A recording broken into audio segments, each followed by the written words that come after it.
on there just a day too long, he could ruin the field and ruin that crop for the summer. So his job was super important. They would drain it out, and then over the course of the summer, they would flood and drain the fields about 2 or 3 more times until July. And each time they would clear out the debris that had grown in. The water served to control insects. Ooh, there's another one. Oh, yeah. Buddy. You see him? You see him? See him, buddy? Look at him. That's a big one. Nice sunbath. This is usually our popular alligator. Taking a sunbath. Alligators have a by the way. Okay, close. There's another one. Another one. Looks like in the water. Another one's swimming off on the left. We hit a log. Oh no, there he is. There he is. He went under the Wow, you guys got a treat today. Alligator. Wow. Countless turtles. Cool. So we flood the field. I'm gonna get this story in. I'm just gonna keep going. I'm gonna do what I need to do. The fields are flooded 2 to 3 more times throughout the summer until the last flooding, which is mid-July. It's called the lay-by flow, and sit there until the harvest in September. When it's flooded out, they chop down the plants, load them up into bundles, and then they go on the flatboats, and the slaves had pulled them down to the rice mills. Not every plantation had a mill, but our 4 properties did have their own. You can always pay your wealthy neighbor to process your rice if you needed to do that. And they did pound down the rice and process it all the way to white rice. So there's different stages. You crush it, you squeeze out by hand, and then they had the mills to do this, which were steam powered by the end of the 1800s. But the bran layer, that brown layer, which brown rice, that spoils very easily, and so they took that off. They milled it so it was white rice, and it would last longer for the exportation overseas and up and down the coast, and it wouldn't spoil like brown rice would. So the plantations are self-contained communities. The enslaved Africans did most of the work, if not all of the work on the plantation. Not everybody was skilled field hands, but about half the labor force was. Everybody else was the boatmen, the carpenters, the seamstresses. They did all the other work on the plantation. They worked on a system called the caste system, where everybody got tasked every day or 5.5 days a week, based on your age, gender, and ability. And your work usually took 8 up to 12 hours a day to complete. So these were really long, grueling days. So even if you're in the rice field or not, you didn't have much spare time for yourself at all. You dropping?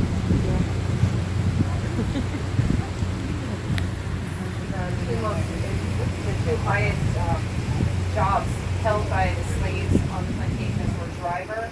He was in charge of assigning all the tasks and making sure everything got done, and that trunk minder that we talked about.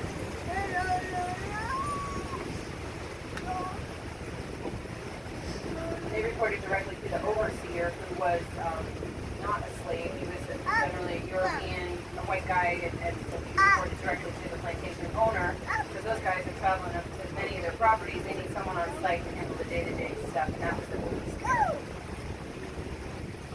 There's a good structure going. The rice phase here ended shortly after the Civil War, so as you can imagine, 65 comes and people are no longer, needing to work for free, so they left, many of them left, and they profited more. As they established people that work in land, even a little bit, no one was going to do that, and the rest of the money was made. So in 1911, the last rice was here. They also grew indigo here, that's the shorter lived industry. They grew that on the higher, drier land of their properties. And they made a deep blue dye out of those plants, and sold that mostly to the British. So after the American Revolution, bye-bye industry, because they're not learning anything from us either. So that was the shorter lived crop.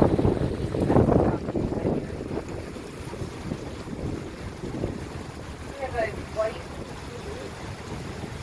is it a white heron or right? I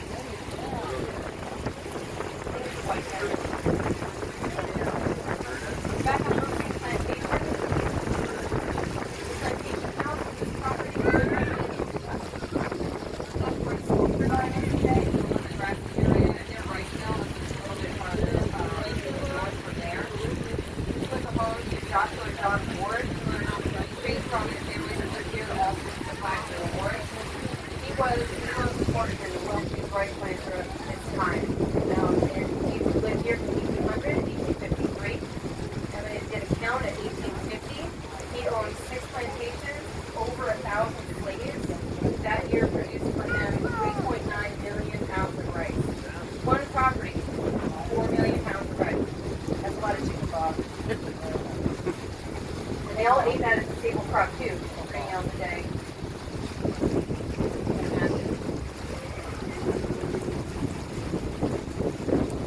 There is one rice plantation that still produces, well, that does now produce rice in South Carolina. It's called Plumfield Plantation.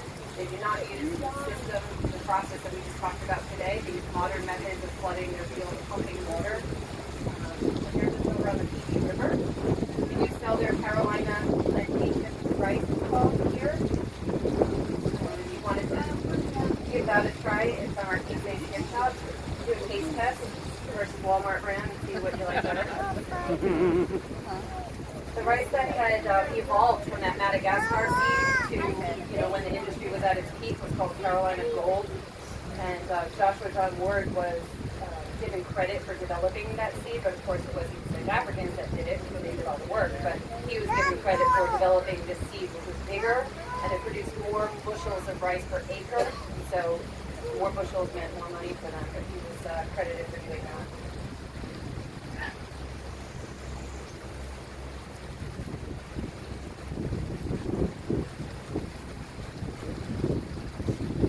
You might have noticed these wooden boxes all along they're numbered. This past one. There's another one at the corner here of the creek and the canal. Does anyone know what those are? Wood duck houses. Yeah, they're wood duck boxes. So with the deforestation of bald cypress, that you win a prize.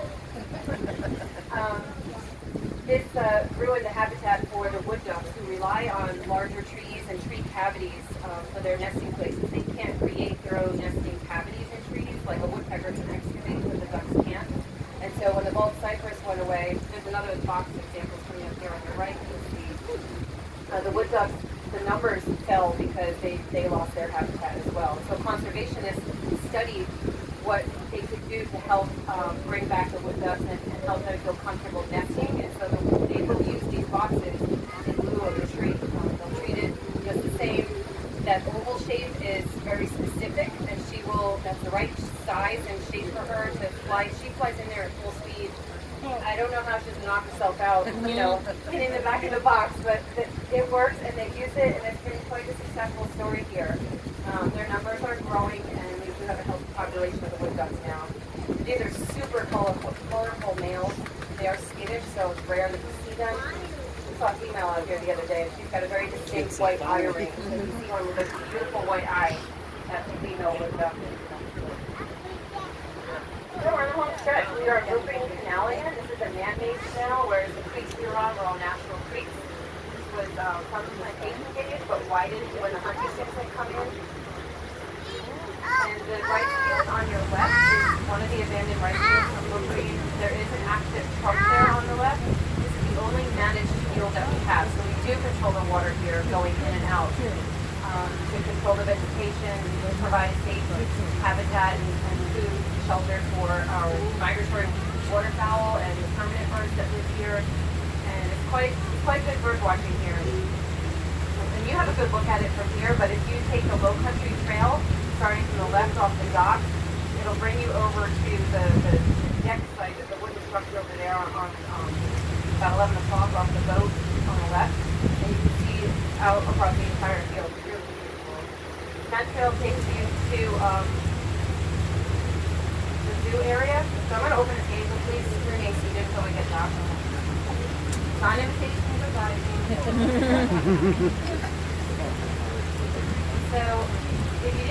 your admission tickets are good for 7 days because you really just can't see and do everything here in one day. So please do come back if you can. But if you are only here for one day, please do spend some time in Sculpture Garden because that's really what makes us world famous. It's absolutely beautiful, peaceful to walk through. We've got 3 cafes to enjoy. The Low Country Cafe is here in this building. Country Azalea, full service restaurant, and the Old Kitchen, which is actually the site of the only structure still here on the Fort property. The Old Kitchen. Everything else had burned down or gone by the wayside. So I did that. But thank you guys for joining me and enjoy the rest of your day at Brook Green. Thank you. Thank you. Very good job. All right. Very good job. The alligator's trying to, throw me off. Not having it. You stayed the course.